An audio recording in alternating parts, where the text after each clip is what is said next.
fie na oba de oyeden otena wada me catch no say udi agoro na yo hui ma sori papa me ye kristoni me da me kwa sori papa wo ya kwa wo beka ho ebra na kwa na usu say nipa na usu say wanye no onu kwa ye de hye me catch ma cho so de abuhiem na konwa wo fie na so ye de hye wo abuhie no na konwa ba akonwa tofom na utimi dibi na say uti krom na wo ye kowensani uti krom na pentokwa uti krom na ope body bonia me catch no mo what yes say akonwa to a ukwa ye mfa ma wo pe ye mfa ma hunu bebre se kan ha akonwa to amamanfo pere ebi koto ebi kura wo koto be pemenne ayede nte na abasa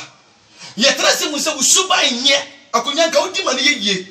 aso usuban opa ntokwa opa amanfo yire buo ofa amanfo yudi nsembone udi ye titrasem eji sa akonwa to aye pema woni won se wo ye de hye na so akonwa ba no wantimani no woni akoe wo fi o ye pe eji sa na Kristo so ne tie ebeduru brebu ye wadwen se wo asore ye wo na wo ya asore papa wo na akwa asore sombo wo na akwa asore kwa animu a debi no wo be ya akoa wo be ka amani osu se wo ye bone no abaye de hye eji susu criticize obi wasi ya Abraham asefo ne ye obi nkwada ye de na o ka chese be ye ade hye ye de ye ade hye dada sa na ohuhu me de be Kristo ni dada me kwa asore papa ne ko heaven dia masa ankai unana anase ya wo ye patama asore na wo ko ne na wo susu ne ya asore papa no unana bi ama to sa asore no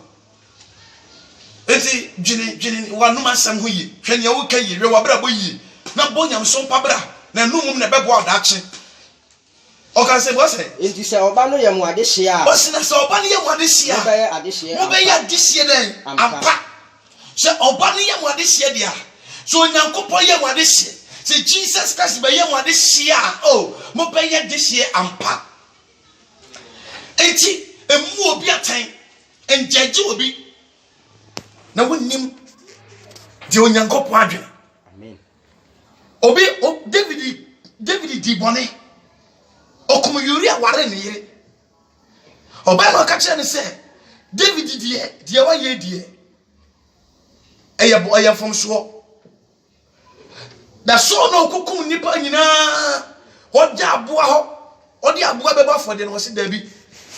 se wantie mi ne wati ohu na odi aboa ba na nye nampe odi so anyi firi ni sam enti wadwene sa wo ye papa enti mu obi atan na wonye atemuyafo e wonyame anim wonya atemuyafo enen wo so obi atofom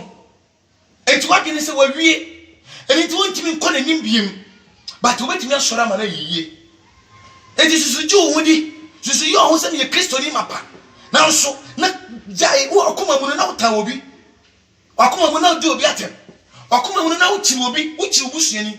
obi susu so ye Kristo ni a covenant ya ba ye charge obi charge den na so be kwa busuan mu no na na busuan for da bonten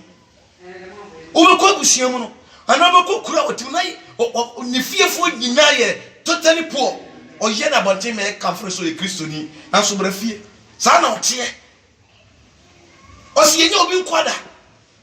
na ne ye boni akoa otu ko obi wansem wa ya akoa Pacho koma me minim se mo ye Abraham asefo minim se mo ye Kristo ni die na so mo hwe me na so boni asamoma efri se masam ensini mu onyankopon asam ensini mu agise mu nua ho asam na ensini mu agise nipa ho asam ka na ensini mu agise nipa condemnation na ensini mu de bia mo condemn nipa de bia mo se nipa wo ya boni de bia mo se nipa wo Kristo so mo nsani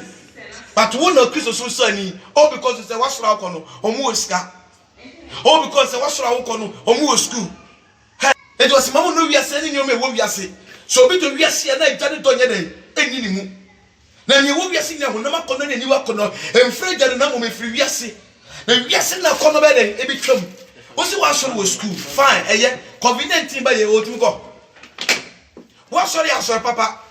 wasori na nyame asori convenient ba ye no otum ko asori no asori na osusu se ene na ye no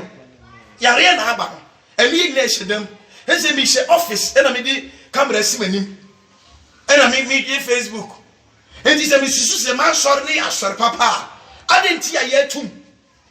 na yetum bi enti susu judge nipa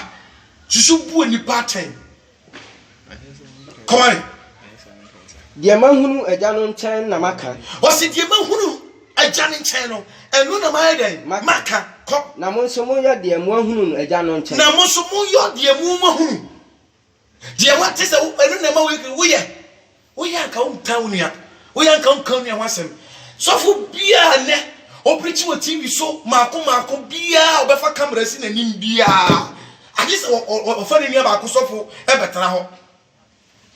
sɛ wanfani nia sɔfo ama betena ho anku de nim ase anni na tam anka je so mfiri nyame a wo de wo nko na wo yɛ ana ngoma wo susu sɛ wo na nteme asua bro se obi nye obi ye nyanko do ye Abraham asefo ye nyina misa Abraham asefo so de omo ya ade hie aden na obeka se ye be ya ade hie unnim se obi asori nye obi be fa kamera bi de ne yonko atem obi e kretiza ne yonko sofo dia sofo nyina e wo Ghana atem na wonko ade giga na fo nyina fa ye wasori ma enkyere se oko heaven enti susu criticize obi di susu di yonko atem susu etwi ninkuru ahonya pacho come me John chapter 15 ye twaso Yohana asempana eti edunu titemu eduna ikopem edunsia no ose samoya de mahemu a ose samoya de mahemu ya mo be ya me namfo so obi wo na wodi Yesu Kristo asam so na wo ontani nua onchiri ni nua odoni nua nitirimo nya dende a e de obi Yesu Kristo adamfo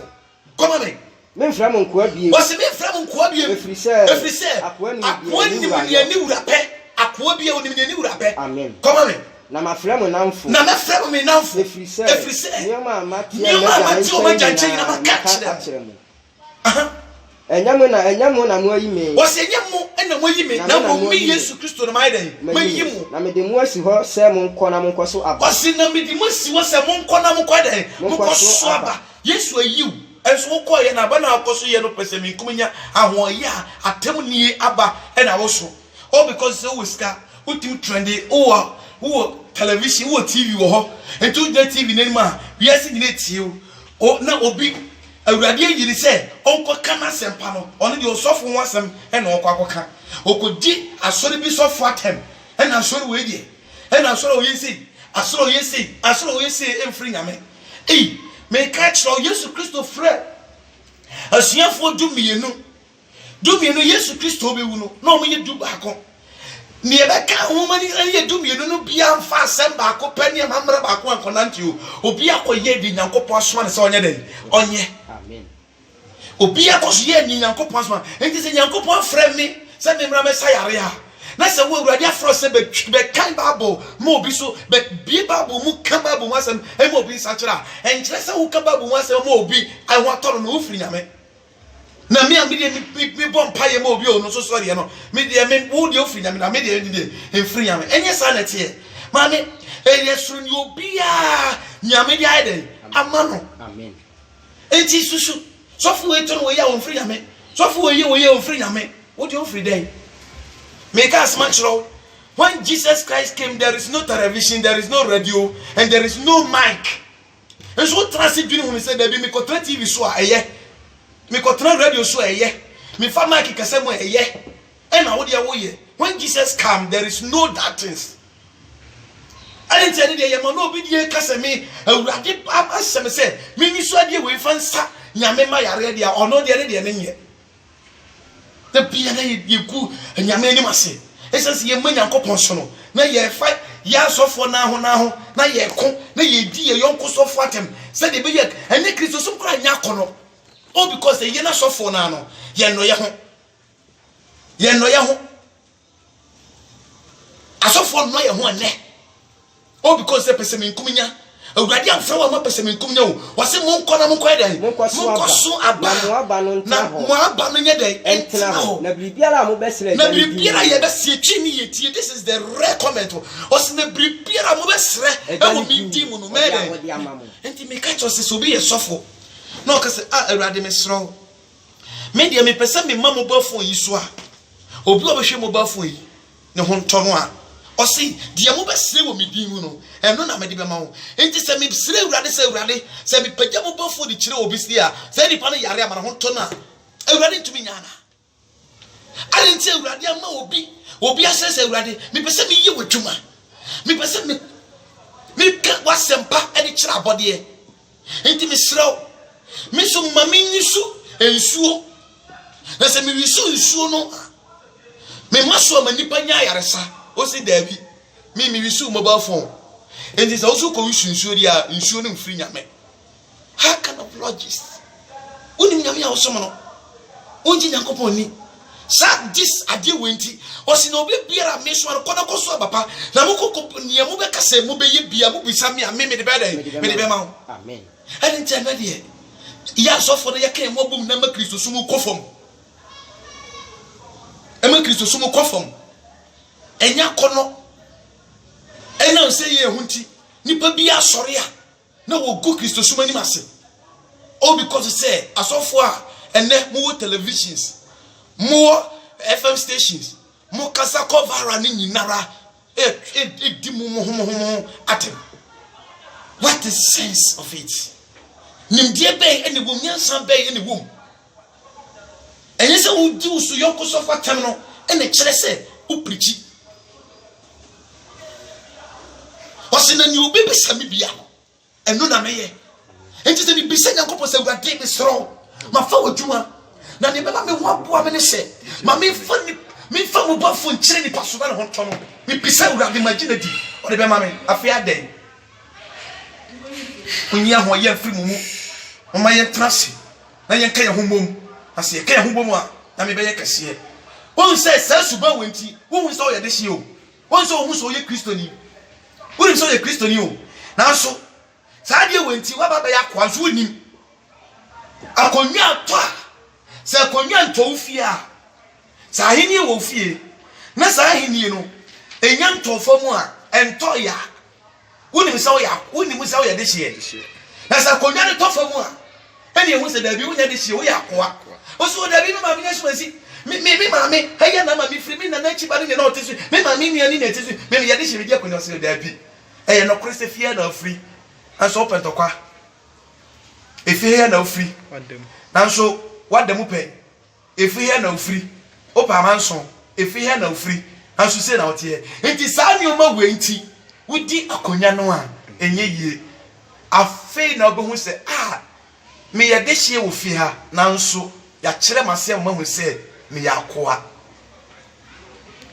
sa na ye Kristo sumre tie asofo amuji mu hudi semu ebinom edi o hudi wo hu a wogidi no wutimi fa asem no modewuro sa mo nsa kira wadwe mo mmra na awurade tumi ade nyina ye awurade betuma fa wo so a ho ataw